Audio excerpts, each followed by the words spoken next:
Oke guys, ketemu lagi. Pada video ini saya akan membahas tentang 4P, Product, Price, Place, dan Promote. Ini merupakan taktik marketing yang sangat penting untuk teman-teman dalam menjalankan bisnis, terutama untuk brand lokal, startup, atau UMKM. Di sini, pada akhir video ini, teman-teman saya akan kasih contoh bagaimana mengaplikasikan 4P itu dalam salah satu kasus produk UMKM yang nanti teman-teman bisa terapkan atau coba dalam produk teman-teman punya. Oleh karena itu, pada akhir video ini teman-teman bisa coba sendiri cara yang akan saya share ini untuk produk atau bisnis teman-teman. Jadi ikutin terus video ini sampai akhir.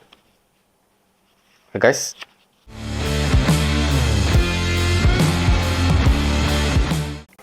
Jadi pada video yang lain saya telah membahas tentang strategi marketing, yaitu top, target, objektif, dan positioning. Nah, kalau kita udah punya core strateginya, kita akan terapkan dalam taktik marketing yang tadi saya mention, product, price, place, dan promote. Nah, produk itu adalah produk sendiri gitu ya, produk yang teman-teman punya, atau layanan yang teman-teman punya. Kemudian price adalah harga yang teman-teman tetapkan untuk produk tersebut, dan place adalah tempat di mana teman-teman menjual produk tersebut, atau di mana tempat teman-teman membuka toko gitu ya. Nah, tokonya bisa toko fisik yang biasa kita lihat di pinggir jalan gitu ya, atau toko virtual yang ada di Tokopedia atau Shopee atau di e-commerce lainnya gitu ya. Dan dalam place itu sendiri sebenarnya ada distribusi gitu ya, bagaimana produk itu didistribusikan, dikirimkan ke konsumen, apakah tadi melalui toko besar gitu, atau seperti misalnya teman-teman bisa taruh produknya didistribusikan melalui Alfa atau Indomaret, atau teman-teman kirim langsung gitu ya dari teman-teman ke customer gitu ya. Itu biasanya terjadi di Tokopedia atau Shopee. Nah, selain itu ada promote. Sering orang nyebut promote ini adalah promotion. Sebenarnya promote ini adalah komunikasi gitu ya. Jadi bagaimana kita mengkomunikasikan ketiga hal yang tadi ke customer kita gitu ya. Nah, untuk membahas ini lebih lanjut, saya akan langsung aplikasikan ini ke dalam case study gitu ya. Case study-nya adalah, coba bayangkan kita punya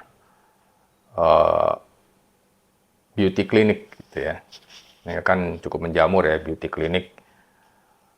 Di dalamnya ada jasa untuk membuat wajah lebih glowing, membersihkan flek dan seterusnya. Dan di sana juga teman-teman bisa menjual produk skincare-nya gitu ya. Nah, produk beauty clinic ini, coba kita bayangkan, saya ambil case ada di daerah Bintaro gitu ya. Karena saya sering ke daerah Bintaro, jadi saya punya cukup banyak bayangan tentang Bintaro seperti apa gitu. Jadi ada satu jalan ruko di mana di sana banyak beberapa beauty clinic gitu. Nah, sebagai asumsi kita ambil target audiensnya atau target marketnya adalah ibu-ibu rumah tangga, bukan ibu wanita karir, tapi ibu-ibu rumah tangga mengantarkan anaknya setelah mengantarkan anaknya ke sekolah SD, SMP, atau SMA, mereka pulang, nunggu, masak, beres-beres rumah, habis itu jemput lagi gitu ya. Kita bayangkan targetnya seperti itu. Pada video lainnya saya membahas tentang target itu sendiri ya, target market. Tapi pada kesempatan ini karena kita fokus ke 4P tadi, kita ambil asumsi targetnya seperti itu. Teman-teman juga bisa mulai membayangkan target market dari teman-teman tuh seperti apa gitu ya. Nah, balik lagi ke case kita tadi. Jika targetnya adalah ibu-ibu punya anak di rumah tangga, nah dari sini kita bisa lihat, kita bisa mengetahui, membayangkan gitu ya, ibu-ibu ini pasti usianya 30, 40 gitu ya. Insight yang bisa kita gambarkan, bisa kita bayangkan adalah tentunya mereka butuh perawatan muka, wajah yang mencegah anti-aging gitu ya, membuat mereka tetap awet muda, menghilangkan flek, menghilangkan kerutan.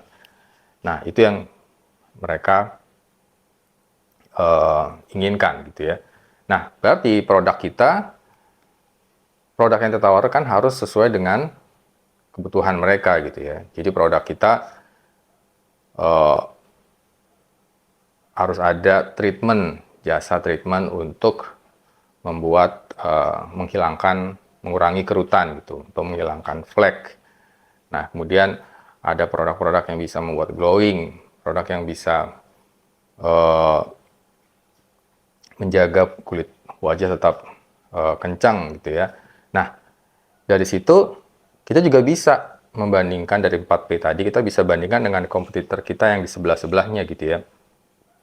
Apakah kita punya produk yang serupa? Gitu. Apakah kompetitor sudah menawarkan produk yang bisa menjawab kebutuhan mereka, target kita? Nah, apakah produk kita sudah par dengan produk pesaing, dengan tetangga kita gitu ya. Jadi dengan mengetahui 4P tadi tentang produk, kita bisa membandingkan produk kita dengan produk pesaing kita gitu ya. Dan kita juga bisa mengetahui produk kita kepada kebutuhan dari target market kita. Kemudian dari P yang kedua adalah place gitu. Nah, place kalau kita lihat dengan profil ibu-ibu seperti tadi, berarti yang kita mereka kan pasti akan traffic mereka adalah dari rumah, antar anak ke sekolah, habis itu mungkin mau ke pasar, habis itu mungkin mau ke mall. Rutenya itu aja gitu ya. Jadi tentunya kita akan fokus ke daerah yang jalan utama, daerah di mana perumahan mereka tinggal, menuju tempat sekolah atau menuju ke mall atau ke pasar. Nah, jalan utama itulah tempat yang baik. Dan kalau tempat kita dekat dengan tempat sekolahan gitu, jadi tempat kita dekat dengan sekolahan itu merupakan satu plus point juga, karena ketika mereka sudah selesai mengantar anaknya, mereka bisa nunggu sambil treatment facial gitu ya, atau treatment wajah. Itu tempat yang kita bisa pertimbangkan. Tapi juga dengan mengetahui place tadi, kita juga bisa melihat kompetitor kita berada di mana gitu ya. Apakah mereka berkerumun di satu daerah tertentu, atau ada daerah yang punya potensi sebenarnya tapi belum di cover sama pesaing. Nah, itu place. Kemudian place juga menunjukkan bahwa tempat kita tuh cukup representatif tidak gitu ya. Kalau kita menyasar kepada ibu-ibu seperti tadi profilnya, tentunya mereka ingin tempat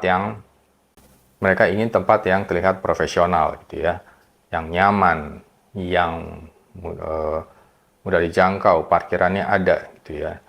Nah, itu menjadi consideration juga gitu ya. Nah, dari tempat ini juga kita harus memperhatikan visibility-nya gimana, apakah tempat yang kita akan sewa ini terpencilkah, cukup kelihatan tidak gitu ya. Nah, kemudian P ketiga adalah tentang price. Jadi kita juga harus mengintip ke sebelah kita gitu. Jadi untuk price kita punya dua pendekatan. Pendekatan terhadap kompetitor. Berapa sih dengan layanan misalnya treatment flek gitu ya, atau treatment menghilangkan kerutan, berapa sih harga yang ditawarkan? Paketnya seperti apa sih? Jadi kita harus survei gitu ya, kita harus ngintip ke sebelah gitu ya. Kalau klinik kita sudah ada ya, kita tetap harus survei ke sebelah, kita harus lihat. Kalau kita mau bikin tempat baru, kita juga tetap harus memperhatikan ke sebelah. Kemudian pendekatan kedua adalah seberapa kita harus survei juga gitu ya. Kita harus cari tahu. Kita juga bisa ketemu dengan konsumen kita gitu ya, calon konsumen kita, berapa sih uang yang mereka bisa alokasikan untuk treatment seperti ini gitu ya. Jangan berandai-andai atau berasumsi gitu. Kita memang harus pastikan apakah mereka willing spend 1 juta sebulan, 2 juta, atau berapa, itu kita harus pastikan gitu. Karena itu akan menjadi proyeksi terhadap pendapatan kita nanti gitu ya. Dan juga bagaimana bisnis kita bisa menguntungkan atau tidak gitu ya. Dan P yang terakhir adalah promote. Ini yang penting dan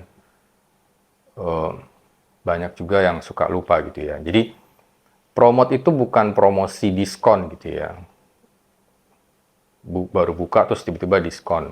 Tapi promote ini adalah mengkomunikasikan kepada target kita. Tadi kalau target kita adalah ibu-ibu tadi, ibu-ibu rumah tangga, menunggu anak sekolah, kita harus komunikasikan, kita harus berbicara dengan mereka. Bentuknya macam-macam gitu ya, tidak harus pasang iklan TV gitu ya, tapi dan kita juga harus aktif mendekatkan diri kita kepada mereka. Jadi pasti teman-teman mikir, oke, sosial media, Instagram, kemudian TikTok gitu ya. Jadi komunikasi di sosial media ya perlu gitu ya. Tapi bukan berarti kita cuman posting gitu ya. Tapi kita harus beriklan. Karena posting saja tidak cukup. Tidak cukup banyak orang yang melihat gitu ya. Walaupun kita sudah posting bagus, foto bagus gitu ya, tapi kalau yang hanya melihat sedikit, sayang sekali. Itu kita harus iklankan, kita harus bayar pada Facebook atau pada Instagram untuk agar konten kita tuh diiklankan, dilihat banyak orang. Kemudian kita juga harus berpikir di mana mereka berada. Sekolah, pasar, mall. Kita bisa pasang materi komunikasi kita di sana gitu ya. Kita bisa melakukan pendekatan di sekolah gitu ya, atau di pasar atau di mall yang di mana mereka berada. Dan pada intinya sih sebenarnya promote itu adalah bagaimana kita bersuara gitu ya, bersuara dengan lantang kepada target kita agar mereka tahu kita menawarkan produk A berada di lokasi B dan dengan harga C gitu ya. Jadi kita harus komunikasikan hal itu.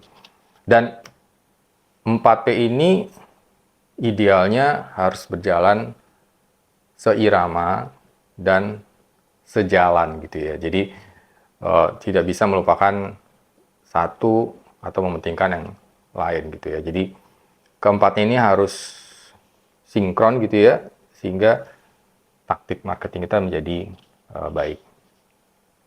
Pada video-video selanjutnya, saya akan banyak membahas tentang masing-masing P, karena ini adalah video introduction. Jadi, terima kasih sudah nonton.